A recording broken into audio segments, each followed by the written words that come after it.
What's up, peeps? It's your boy K-Seal. Just finished my run. I run a lot. I run 6 miles a day, but that's neither here nor there. Y'all know I like to tell stories.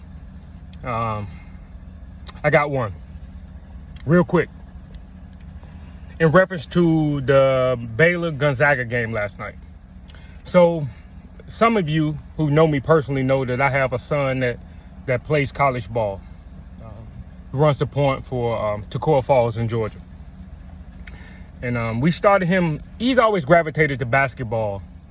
And when we were in Vegas, we lived in Vegas for 7 years, there was a YMCA league called the NJB League. Now, I mean, I'm not trying to be racial or anything like that, but it's a league of pretty much well-to-do white kids. You know, you had some kids that with some real talent out there, but for the most part, it was just kids whose parents had money, who were just letting their kids go out there and play ball. No issue, right? Like I said, you had some talent. You had some kids go D1 out there. My son, his first year was dominating. Not his first year, but his second year was dominating that league. You talking about triple doubles, scoring at will. They won a championship as well while he was there.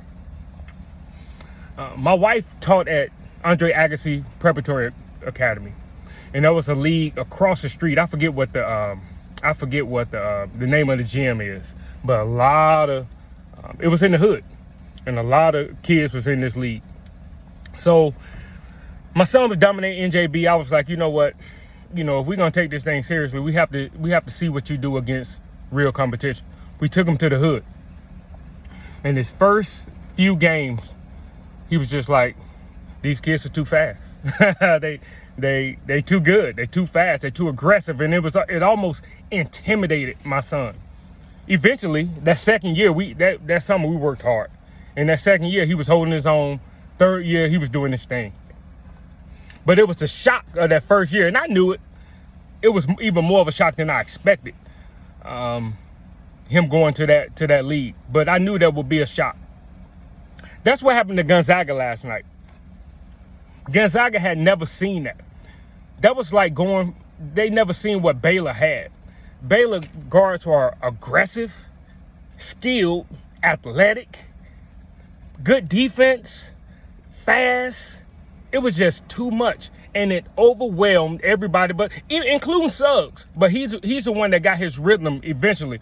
But Timmy and Crispert and those other cats, it just overwhelmed them. And the game got out of hand. And honestly, had Baylor locked in the entire game, they would have won by 40. That was the difference in athleticism, aggression, speed. It was just, those boys play like, straight from the hood. Just aggressive, broken home type stuff. You know what I'm saying? Cats with trying to get their family out the hood kind of thing. That's the way it felt. That's the kind of motivation it felt like. And it was really country club ball going against hood ball. And it almost reminds me a little bit of the UNLV Duke, the first championship. Everybody know that second championship, the referees took that from them. But that first one, it didn't matter who was the referee. It was just Larry Johnson, Stacey Augmon, those guys, they were just too much for Duke. And that's what happened last night. Baylor was the best team all year, and they proved it. Congratulations.